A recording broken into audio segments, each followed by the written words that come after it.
Thank you very much, Yagoub Group and Professor Ahmed. I think the invitation has already been done from the screen, but the importance of sustainable development goals is quite important to the private sector. You see, when we talk of issues that there is no poverty, zero hunger, quality education, and all that, it requires the private sector to participate with the public sector. For instance, you see, our type of education right now across Africa, I remember a long time we were doing one common examination from the University of Cambridge for high school. But still, that was done based on the Industrial Revolution. The Industrial Revolution created an education system whereby you are employed. And then you are given, they create fear in you. They say job security. So that if that job gets lost, then you are unable to survive. But now with the Sustainable Development Goals, it means creating a quality education whereby the demand of the education that you have is special and that you can have so many options even to create employment by yourself. Now, that is important, and it cannot be done by the government alone. It requires the participation of the private sector. When you look at all the 17 goals of sustainable development, private sector comes in each of them. Talk of hunger, for instance. When you talk of hunger, you find the rich in all African countries. I've seen this because I've been in the diplomatic service almost 32 years now. And then I'm not telling you that, they created fear of job security. I'm not the person qualified for that because then I have this fear for 32 years being in the public service. I should have gone to the private sector.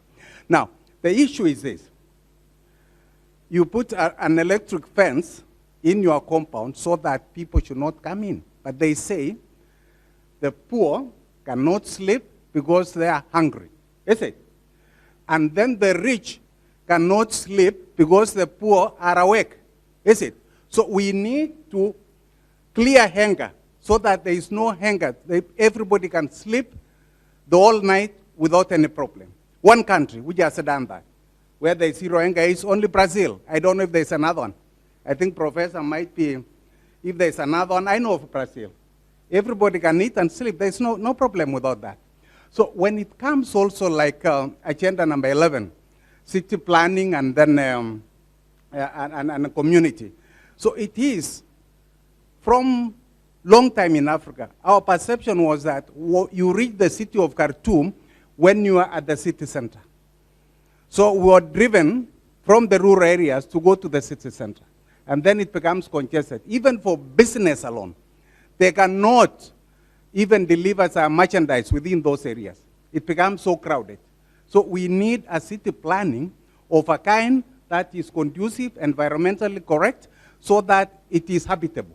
A lot of things. So I think when it comes to sustainable development goals, all of them, it requires private sector. And I thank you, Yagoub, because you see, they say the more you give, the more you get. And thank you for taking the lead. I know in Kenya there is one company. This is Equity Bank. It's one of the largest banks in terms of customers, but not need capital. It has created what is called Wings to Fly.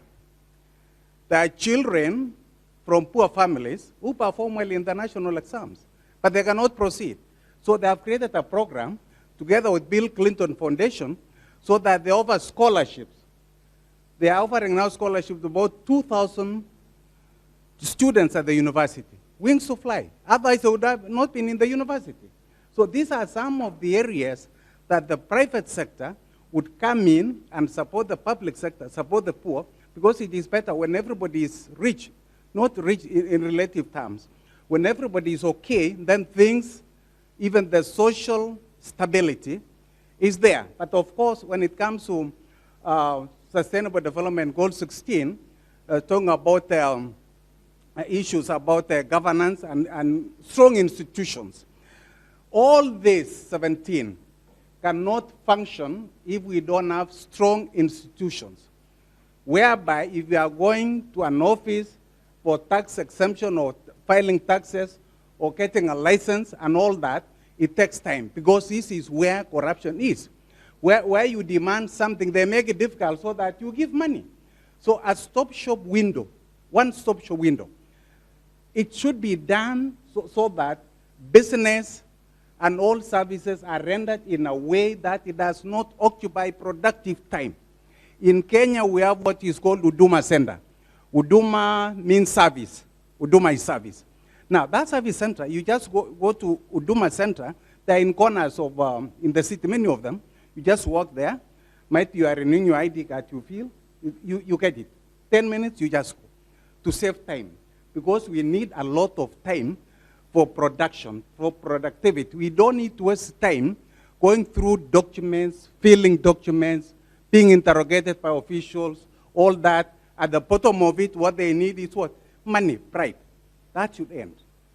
That should really end so that we can achieve all these sustainable development goals. In terms of financial intermediation, we have what is called M-Pesa, mobile money transfer. Right now with my mobile phone, I can transfer from Khartoum here, money to my village, which is more than 500 kilometers from Nairobi, within 2 minutes. I'll tell somebody to go to the shop, which has that money transfer, and to pick the money. 2 minutes. From Khartoum, you get that money. You see, it is even better than Western Money Union or Dabshil. We have Somalis operating Dabshil all over the world. But this one, it goes right to the village at your door.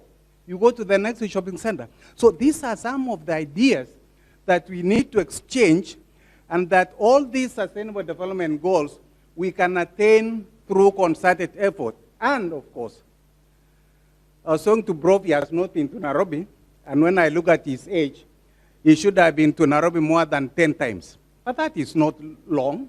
You will still be there. 2.5 hours, you are in Nairobi. And I've met Sudanese who have visited Nairobi. They always want to go. They come for visa. Every August, they want to go to Nairobi. Because there is good things in Kenya, good things in Sudan, but the interaction between Sudanese and Kenyans is too low.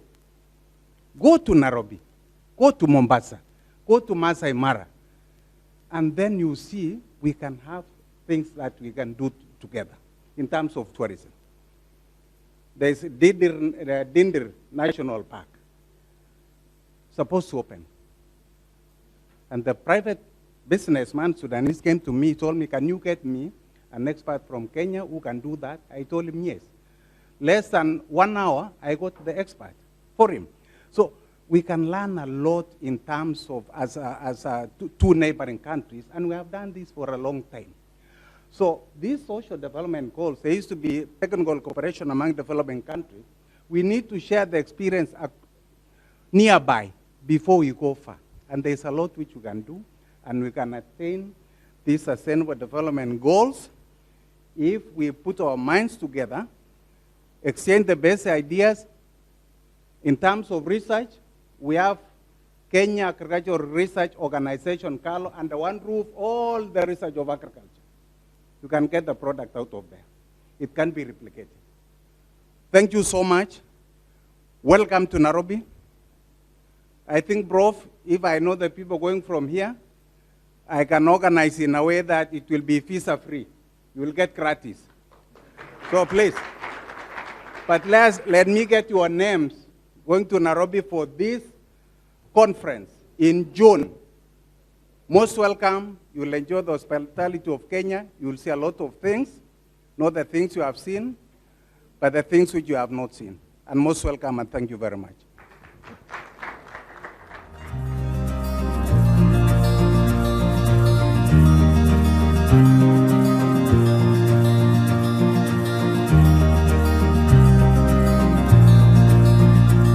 So please remember, if we all help and do a little bit, it will make a big difference.